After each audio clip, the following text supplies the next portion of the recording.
iMessage is probably the app that you use most to communicate with your loved ones. It has 1.3 billion daily active users, but there is one messaging service that is over twice as big. You might have heard of it. It's called WhatsApp, and it's a small app with 3 billion daily users. Jan Koum, the co-founder of WhatsApp, is one of the richest people in the world with a net worth of over $16 billion.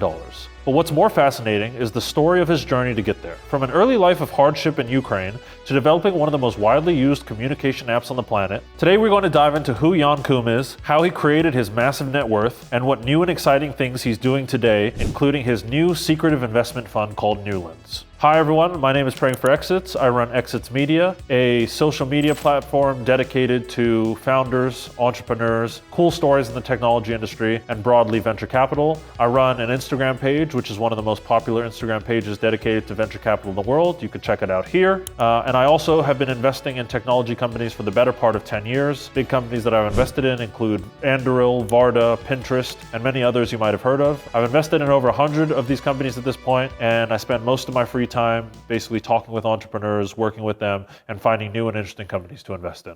Jan Koum has a story that's as inspiring as it is a testament to the determination and innovation in the tech industry. Born February 24th, 1976 in Kyiv, Ukraine, then a part of the Soviet Union, Jan's early life was marked by hardship and the challenge of growing up in a politically oppressive environment. His family faced anti-Semitism and financial difficulties growing up, living in a small apartment with no hot water. Seeking a better life, Jan Koum and his mother moved to Mountain View, California in 1992 when he was just 16 years old. The transition was tough. They relied on government assistance to get by, and his mother took up babysitting while Koum worked as a cleaner at a grocery store. Jan's interest in program grew during his high school years, where he taught himself computer networking by purchasing manuals from a used bookstore and returning them when he was done. His skills developed quickly, and after a brief period at San Jose State University, Koum took a job at consultant Ernst & Young as a security tester. It was here he met Brian Acton, who would later become his WhatsApp co-founder.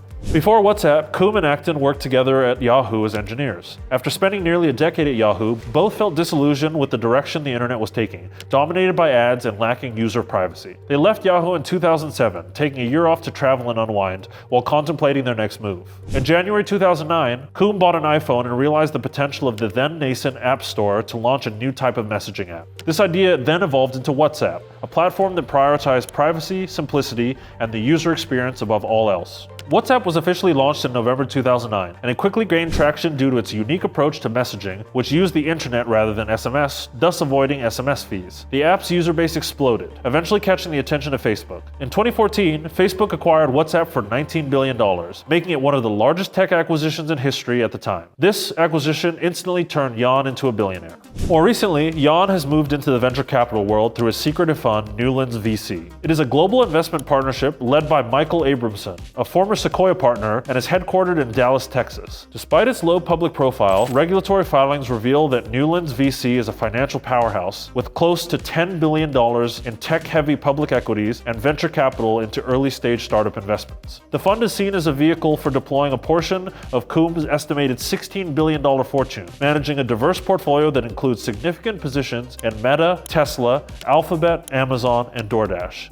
I think Jan's journey is indicative of a lot of the great stories in Silicon Valley, and the fact that you have this aspiring entrepreneur who basically comes from nothing and finds a really interesting way to break into technology. The way that I see myself similar to this is I did not come from a very highly technological background. It's not something that I studied in school, but I think that technology is great because it really accepts all comers. So long as you're building interesting things and so long as you're doing interesting things, there's a lot of different ways to participate in technology as a market. And so I think what Jan did is probably indicative of a lot of people who have this immigrant story. They come to America hoping to have the American dream, and they find an interesting thing to build or find an interesting product to put out there in the world and eventually see massive success. And I think that what's great about this is it's basically the definition of the American dream. You see this quite often in Silicon Valley, especially from really poor and underprivileged countries. You have these incredible success stories, and I think it's an amazing aspect of why the technology ecosystem is so great. What I think is admirable about Jan, and you see this a lot with other Silicon Valley entrepreneurs, is that the second that they get these large exits and get all of this money, they're immediately thinking about how to put that back into the technology ecosystem. All of these guys could basically go sit and live on a yacht and never touch a piece of work again, but they're constantly thinking about how can we advance technology and who are the cool young entrepreneurs entrepreneurs that we can put more money into to see similar massive things get built. And so what I love about the technology ecosystem in Silicon Valley generally is most people who are successful in this industry basically want to pass resources on to the next generation